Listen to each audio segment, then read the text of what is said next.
Real estate looked very different at the first Thanksgiving. When the Mayflower arrived in December of 1620, the 102 passengers had no shelter prepared. And during that first winter, 49 of them died, mostly from exposure and disease made worse by inadequate housing. The first winter was brutal.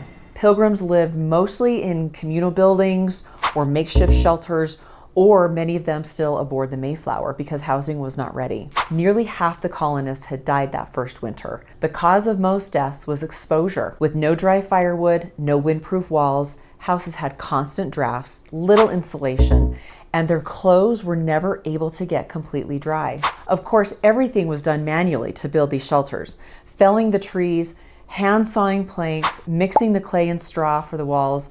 Houses could take weeks or months to complete, and progress was stalled due to so many people being sick and unable to work. By fall of 1621, 7 homes and a larger communal building had been erected.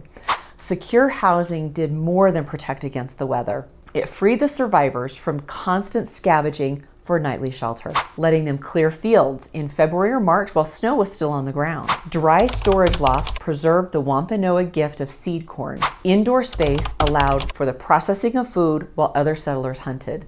In short, houses turned a scattered, dying group into a functioning community, capable of planting, hunting, and ultimately celebrating a successful harvest. The harvest celebration that fall, the event we now call the first Thanksgiving, could not have happened without the achievement of basic functional shelter. I'm grateful for the foundation those early settlers laid, and I hope that your Thanksgiving is filled with family and friends in a shelter of your own.